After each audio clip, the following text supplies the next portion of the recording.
On est dans l'avant-dernière du cadre de dialogue. Je vous ai envoyé le cadre encore ce soir parce que j'avais un doute, je vous l'avais envoyé. Là. Et nous sommes en train d'aller dans la direction de l'exploration.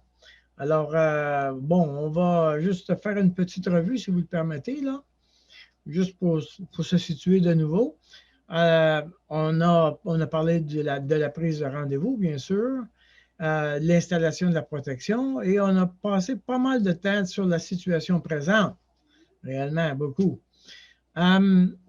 Et nous avons dit que ces deux parties-là, la situation présente et le point de vue du récepteur, c'est quelque chose qui vient en boucle.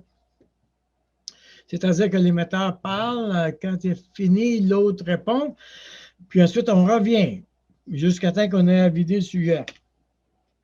Une des difficultés les plus importantes, c'est qu'on a une tendance à introduire d'autres sujets. Si vous faites ça, vous êtes fait parce que vous n'irez pas vers une résolution de problème. Mais un seul sujet, c'est vraiment, vraiment important, un seul sujet. Maintenant, on a parlé qu'il pouvait y avoir 3 chemins possibles. OK? La résolution de problèmes, la résolution de conflits, puis l'exploration. Et je vous ai encouragé fortement à considérer si vous avez une tendance à interrompre l'autre, si votre impulsivité est très présente, c'est-à-dire que vous avez une tendance à répondre à l'autre, à régler le problème de l'autre, etc., je vous suggère de ne pas aller plus loin que la résolution de problème que vous avez. Je vous ai envoyé une annexe, la résolution de problème, pour que vous soyez en train de juste choisir des solutions de fonctionnement. OK? Donc, on se chicane à propos de la vaisselle. OK? On peut s'entendre sur un agenda pour faire la vaisselle. On se chicane sur la manière de prendre le bain de l'enfant ou comment on va faire l'épicerie. Les besoins. Alors, on va se limiter à la résolution de problèmes. Ce n'est pas négatif dans le sens que parce qu'on ne va pas plus loin, ça permet de construire la sécurité et ça permet de construire la maîtrise de soi. Et on a des petits succès. Alors, c'est vraiment encourageant d'avoir des petits succès, n'est-ce pas? Donc, et puis même dans d'autres situations, j'ai envie de dire, on ne va pas toujours dans des méga problèmes profonds. Là. Quelquefois, on veut juste régler un problème circonstanciel. Donc, voilà, on va choisir la résolution de problème. Alors, voilà. Maintenant, on a dit le troisième chemin, le troisième chemin, le chemin de l'exploration. Ça, c'est un autre chemin sur lequel et pour lequel on a besoin, encore une fois, d'être équipé. Donc, on va examiner cette question-là et nous allons utiliser, dans votre cadre, là, c'est cette section ici, là. C'est l'exploration, OK? C'est cette section ici. Et dans votre cadre, si vous remarquez, là, vous avez, là, c'est l'émetteur, on revient à l'émetteur. Donc, rappel des similarités présentes et passées. Je me réfère à l'héritage de mes parents, je me réfère au modèle des fruits de la racine ou je me réfère aux voies de la conscience. Bon. Avec les hommes et les femmes, on est en train de faire ces deux modèles-là, des fruits à la racine et les voies de la conscience. On n'a jamais examiné le modèle de l'héritage de mes parents. Et on se comprend, là, c'est des outils, puis on veut utiliser le maximum d'outils qu'on peut. Mais ce soir, ce que je vais faire, c'est que je vais, pour ceux qui n'ont jamais été en contact avec ce modèle-là, je vais utiliser ce modèle-là, l'héritage de mes parents. Ça va être ça que je vais utiliser ce soir.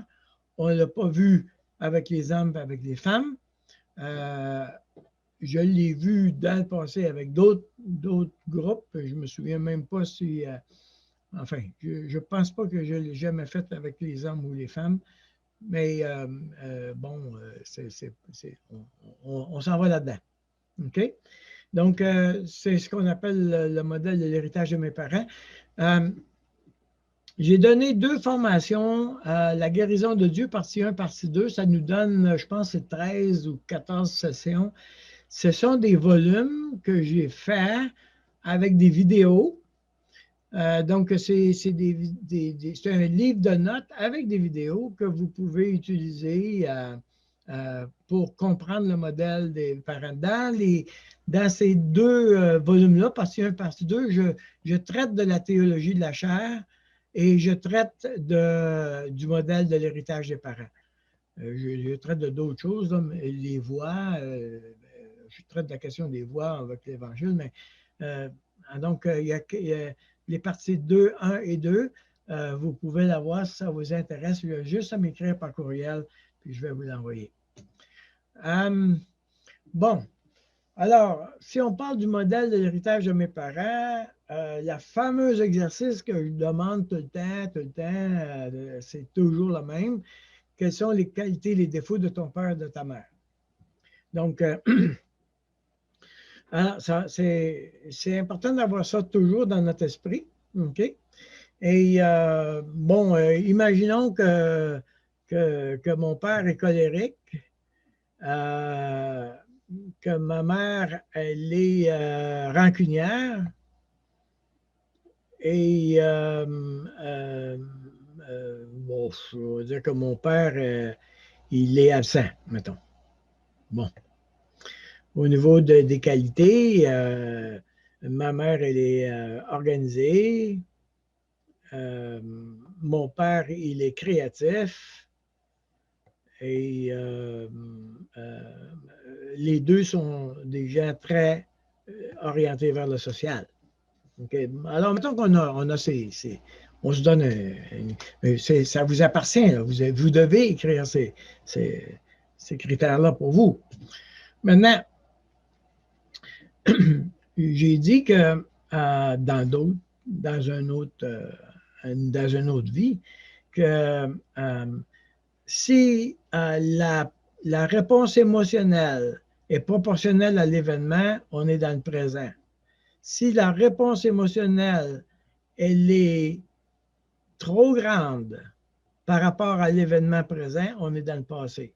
Alors ça, c'est un indicateur pour nous autres pour entrer dans notre modèle. Et si je suis dans le passé, je vais combiner avec mon filtre. Okay? On va l'appeler le filtre. De quoi je parle, là, je vais en parler souvent. Là, on va l'appeler le filtre pour cette formation-là, on va l'appeler le filtre. OK? Alors, regardez bien comment on peut faire les choses. Premièrement, moi, ça c'est mon père, ça c'est mon père, ça c'est ma mère, et ça c'est moi. OK? Moi, là, je regarde la vie à travers mon filtre. Autrement dit, si je dis que mon père est colérique, OK, et que les 2 sont sociaux, OK, alors qu'est-ce qui se passe? C'est que quand je regarde dans la vie, les gens que je regarde, je vais tout de suite identifier les gens colériques et je vais tout de suite identifier les gens qui sont sociaux. OK? Alors, autrement dit, dans la vie, je regarde la vie à travers ces lunettes-là. Autrement dit, en général, je ne lis pas la réalité. Je lis la situation à travers mes lunettes, à travers ce filtre-là ici. Je lis, si j'avais des lunettes roses, là, ben, toutes les affaires sont roses autour de moi. OK? Donc, maintenant, ce qui est vraiment intéressant pour nous, et on a vraiment besoin de comprendre ça, c'est que si mon mari, là c'est une femme ici, là, si mon mari que je regarde et puis que je vois il y a un élément colérique, OK? Alors, évidemment, lui, là, je vis avec à tous les jours. C'est clair que lui va peser bien plus souvent sur mon piton de la colère que les autres, mon collègue de travail, quelqu'un à l'église, etc. Mais sachez que les personnes, que je sois proche ou à distance, que ce soit mes compagnons de travail, etc., ils ont tous le même traitement parce que je regarde tous les gens à travers ce filtre-là. Évidemment, avec mon conjoint, je le vois plus souvent parce que je vis avec. Donc, c'est sûr que je le vois plus souvent. Maintenant, mon travail à moi, c'est de comprendre que ça n'a rien à voir, le sentiment que j'ai avec mon conjoint n'a rien à voir. Je suis invité à retourner vers la source de la situation, c'est-à-dire mon père et ma mère. Donc, on revient à associer le sentiment à la racine. Maintenant, moi, là, j'ai pensé ou j'ai dit ça, il y a une croyance, j'ai fait une action, une décision, un jugement envers mes parents. Si vous êtes familier avec le modèle des fruits à la racine, on est dans la racine. OK? Si vous êtes familier avec le modèle des voies, on est avec l'enfant qui est caché. Là. OK? Donc, nous avons fait une décision, nous avons pris un jugement envers notre père et notre mère. Donc, maintenant, ce que j'ai dans mon filtre, là, je devrais voir qu'il est là dans la relation que j'ai avec mon père et ma mère. OK?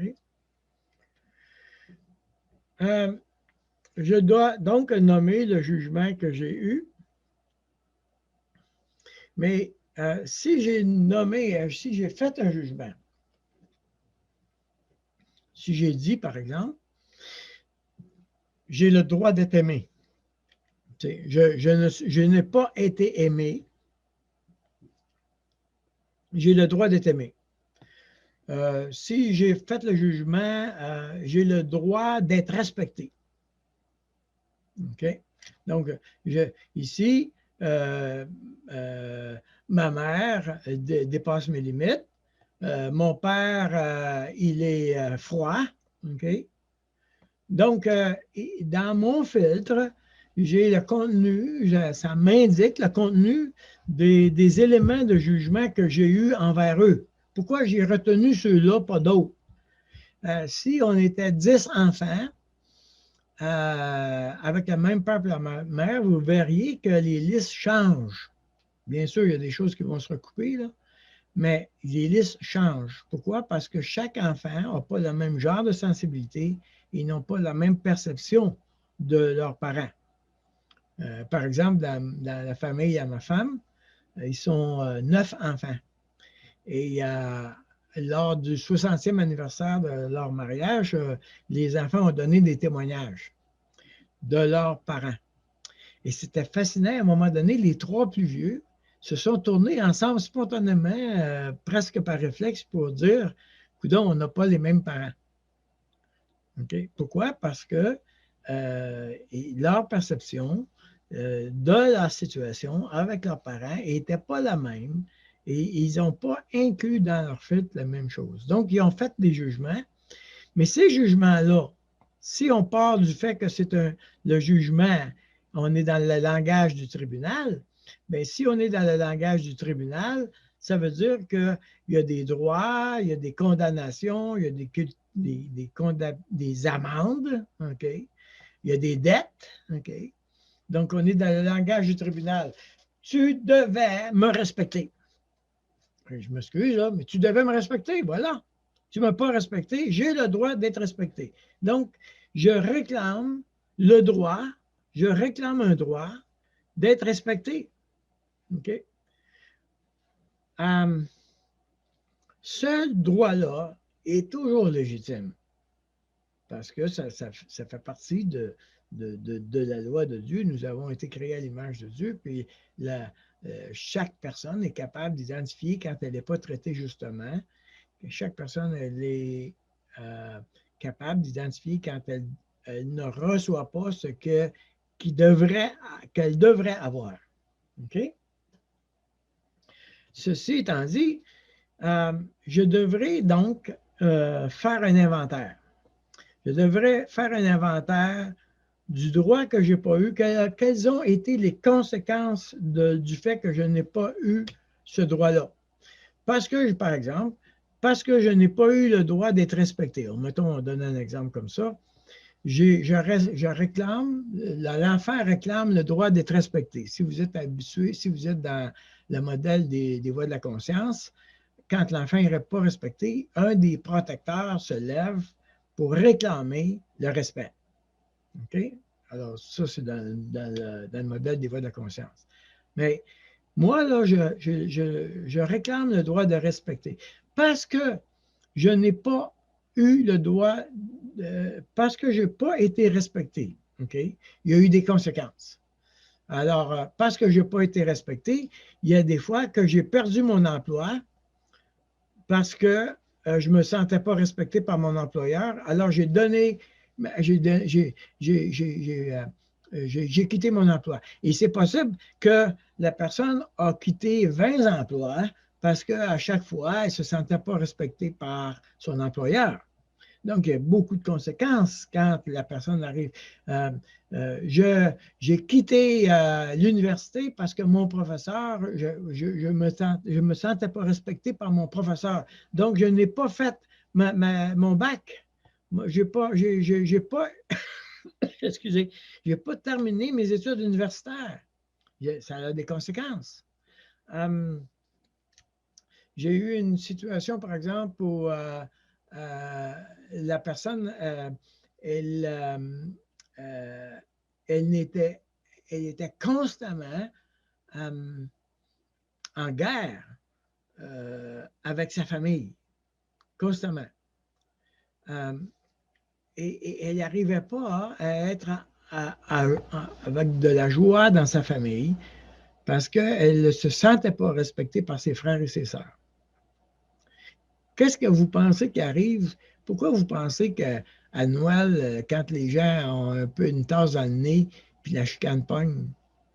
Dans ma jeune vie, là, dans ma très jeune vie, j'ai joué dans des clubs, je jouais de la musique et je jouais dans des clubs. Je me souviens très bien que dans certains clubs, là, la bagarre pognait. Là. Parce que les gens n'étaient pas capables de fonctionner ensemble. Donc, il y a un élément, il y a une facture, là, il y a des conséquences. Pourquoi on fait une facture? C'est parce que parce qu'on s'en va vers le fait de renoncer au droit. OK? On s'en va là. Ça veut dire que si j'arrive à la place de renoncer au droit, il va y avoir des deuils. C'est ça que ça veut dire. Les deuils de ce que je n'ai pas eu, que j'aurais voulu avoir, etc. Et le fait de faire la facture nous permet d'évaluer l'ampleur du deuil que je devrais avoir, dans lequel je devrais traverser, vraiment. Et ça me permet d'identifier ma facture.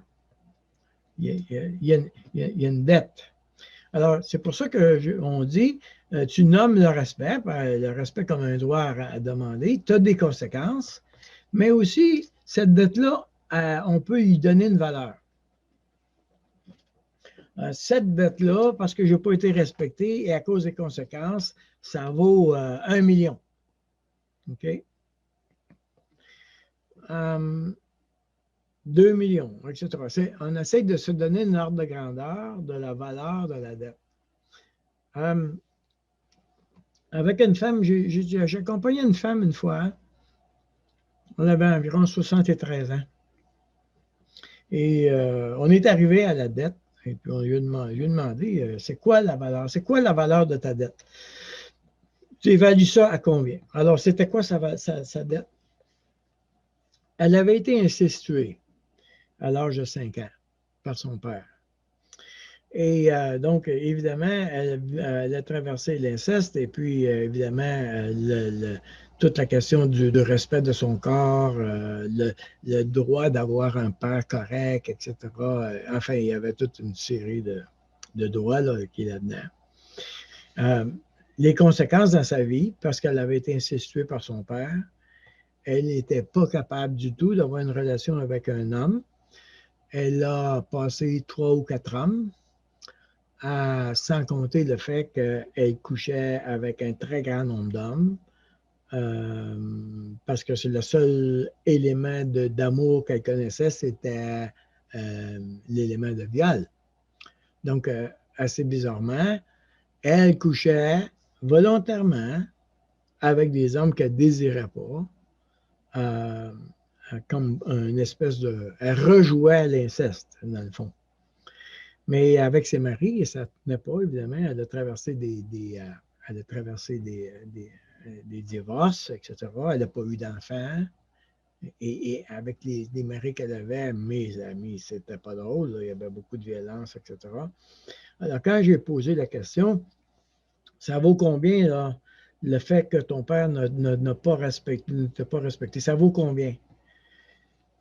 10 millions, 50 millions, 100 millions? Je vais poser la question, ça vaut combien? Et elle dit, Daniel, c'est impossible. Oublie ça, là, je ne suis pas capable de mettre, il n'y a pas d'argent pour payer ça.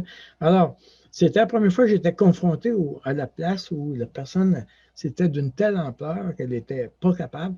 Et ce qu'elle a dit, c'est, Daniel, si je devais évaluer ma dette, c'est 95 de ma vie.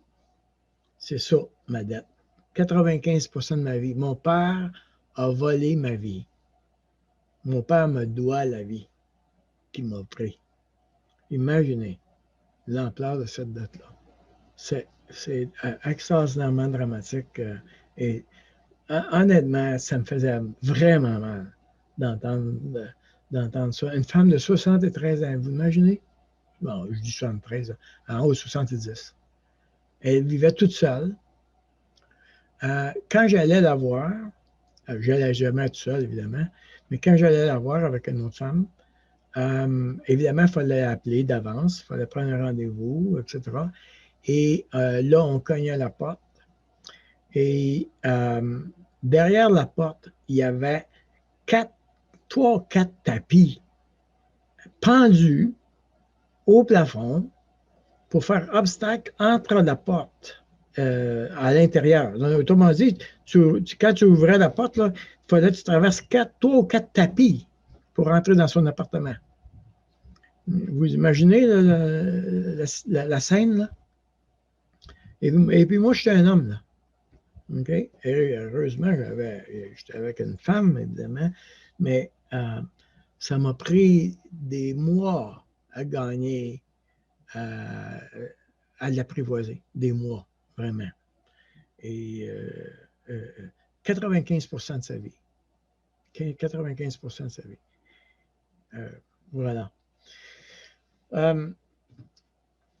Évidemment, cette facture-là, mes parents ne peuvent pas la payer.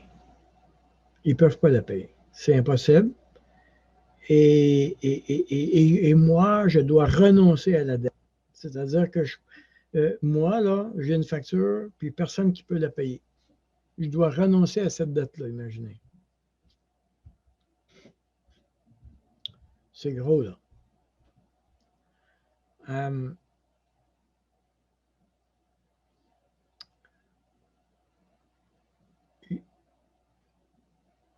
Je me retrouve dans une situation où je dis, je renonce. Alors, on est là, là. Je renonce au droit d'être respecté. Il y a eu des conséquences extraordinaires pour ne pas avoir eu ce droit-là, qui a découlé dans un très grand nombre de facettes de ma vie. Ça l'a teinté ma vie, ça l'a empoisonné, ça l'a saboté plusieurs de mes relations. Et au bout de la ligne, après tant d'années que je le réclame, au bout de la ligne, je ne l'aurai pas, je ne l'aurai jamais. J'ai comme un choix. Soit que je continue de le réclamer, soit que j'abandonne de le réclamer. La grand-mère de Marie, ma femme, j'aime tellement raconter cette histoire-là, ça me touche tellement. Elle, son mari avait un magasin général, asbestos. Et à l'époque, nous, en tout cas, moi, je n'ai pas connu ça, mais un peu plus avant moi, hein, à l'époque, les gens allaient au magasin, ils prenaient des patates, ils prenaient de la farine, puis ils disaient au propriétaire, mets-moi ça sur mon compte. Et quand il y avait leur paye ou à la fin du mois, ils allaient payer leurs achats. C'est comment je te dois.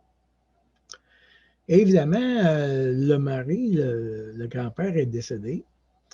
Et ils ont fait l'encan du magasin général. Ils ont vendu tous les biens. Puis ils ont donné une boîte en fer à la grand-mère, à sa femme, en lui disant, voici, là-dedans, il y a 50 000 $ de comptes non payés que vous pouvez réclamer. Vous avez le droit de réclamer ça. C'est des gens qui vous doivent cet argent-là. Et ce qu'elle a fait, c'est qu'elle a pris la boîte, elle a vidé les factures dans le poêle. Et elle avait un poêle à bois. On remonte un peu loin, là. Elle avait un poêle à bois. Et elle a vidé ses factures dans le poêle. Et le message qu'elle disait, c'était, ça va me demander tellement d'énergie de réclamer ces droits-là. Ça va me demander tellement d'énergie légale de poursuivre la justice, de poursuivre ces gens qui n'ont pas payé, qui n'ont pas été capables ou prêts à me le faire, que je choisis de renoncer à être payé. J'abandonne la facture, j'abandonne la dette euh, pour avoir la paix. Euh, le Seigneur Jésus a payé cette facture-là. Il a payé une facture, il a payé une autre facture. Jésus dit, je suis là pour non seulement prendre vos fardeaux, mais aussi pour vous faire justice. Un jour, je vais vous faire justice. Justice pour le mal que les autres vous ont commis, etc. Donc, nous voulons aller à la croix et mettre cette facture-là. Tout le monde n'a pas le même. Moi, j'aime beaucoup mettre des images dans cette situation-là. J'aime beaucoup mettre des images. Alors, je vais avoir une tendance, par exemple, à identifier la dette, à imaginer la dette. Par exemple, moi, j'ai eu un coup, c'était une rivière vraiment déchaînée. Une fois, c'était des chaînes. Une autre fois, c'était comme une espèce de morceau de boîte là, qui était épouvantable. En tout cas, j'avais comme des images, des métaphores, et je mettais ça comme représentant la dette que je renonçais. Et je mettais ça à la croix. Jésus était prêt à prendre cette dette-là à la croix. Alors, ça, c'est. Bon, je termine là en disant ça, c'est le processus, le grand processus général, évidemment.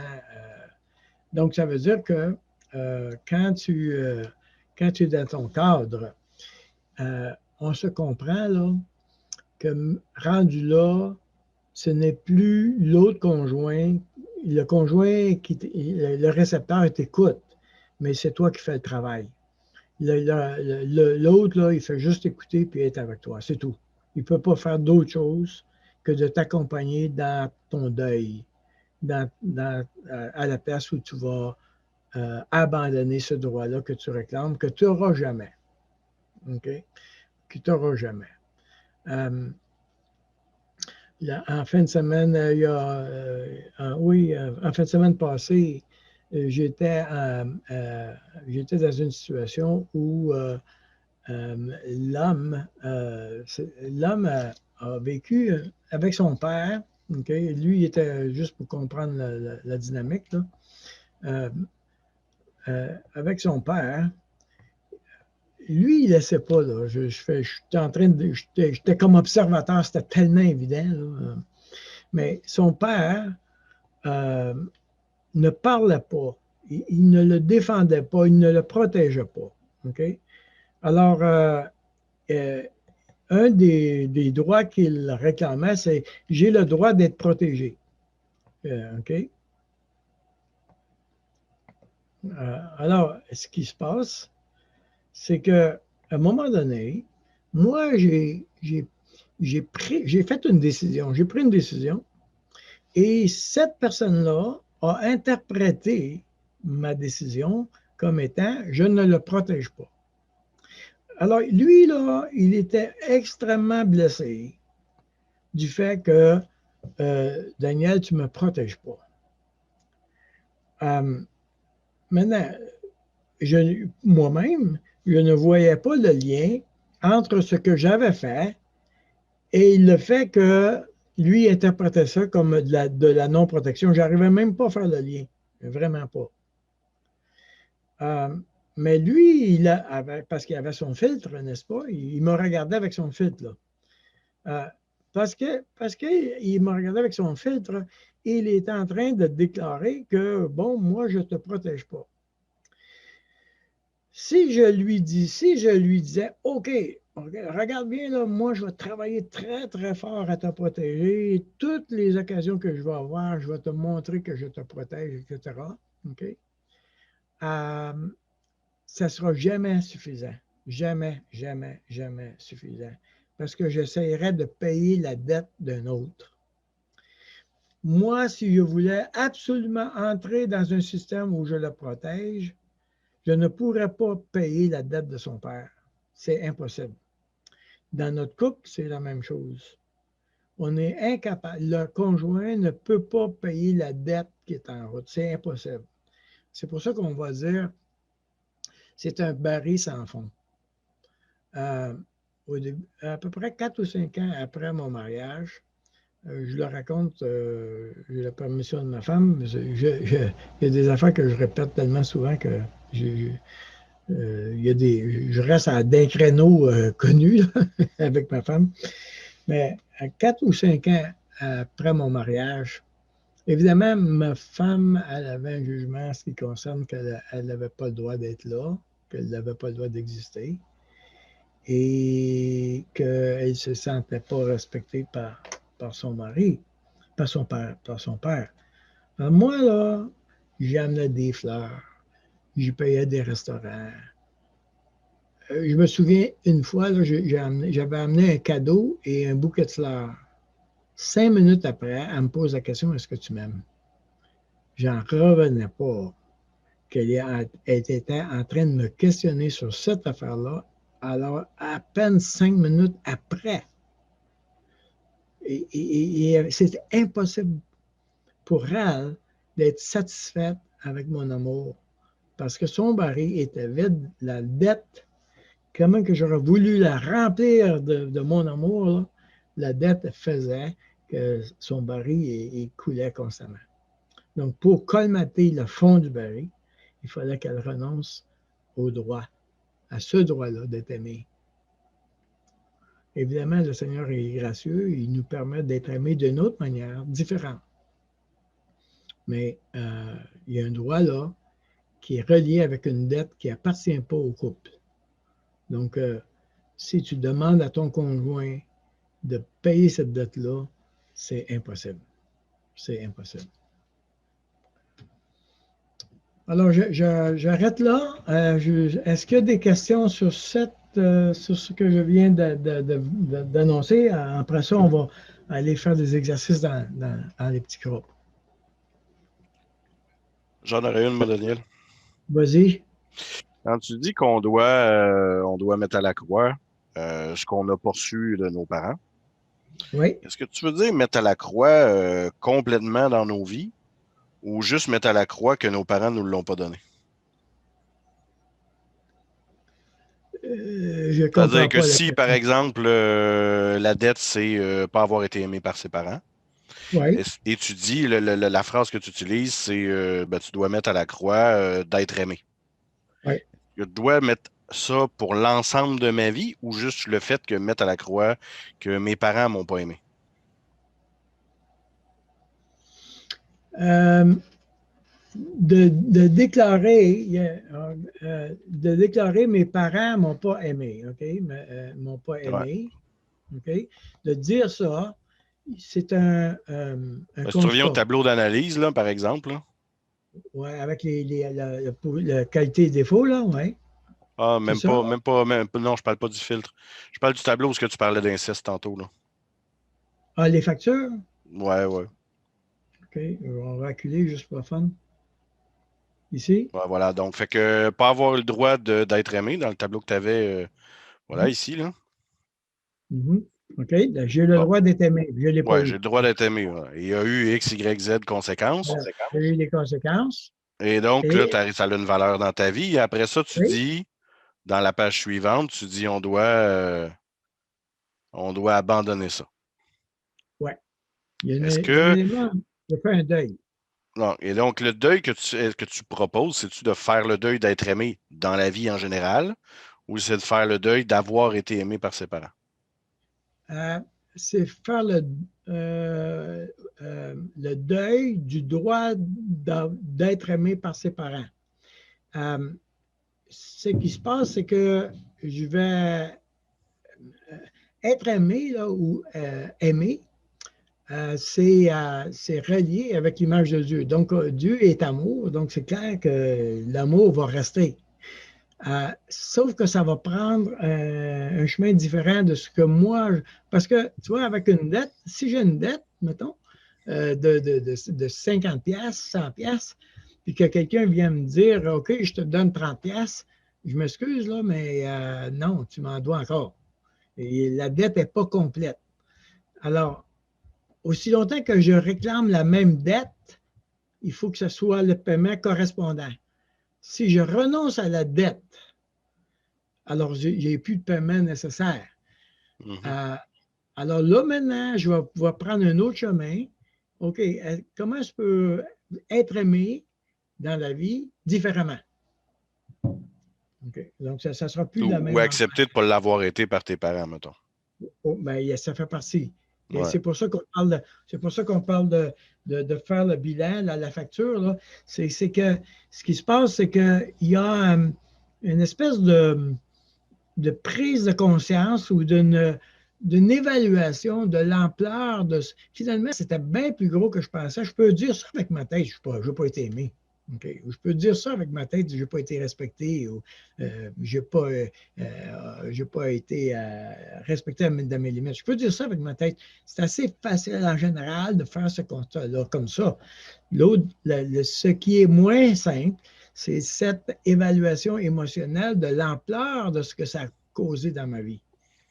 Je me suis mis à poursuivre d'être respecté, je me suis mis à poursuivre d'être aimé. Il y en a qui se sont mis à être aimés en étant des spécialistes. Il y en a qui ont poursuivi ça en étant des champions sportifs. Il y en a d'autres qui ont poursuivi ça en étant des professeurs d'université. N'importe quelle manière, on s'est choisi une manière. Avec cette manière-là, je vais être aimé. Et on s'est mis à poursuivre ça, qui évidemment n'a pas rempli le besoin du tout, parce que la dette, elle ne s'est pas payée, là, elle est toujours là, la dette.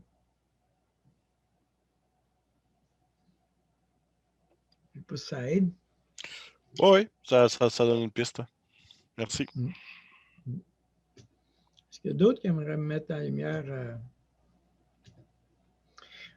Et la Bible a dit, si quelqu'un veut me suivre, qu'il renonce à lui-même. Okay? C'est, le fait de mettre la facture à la croix, c'est cette action de renoncer.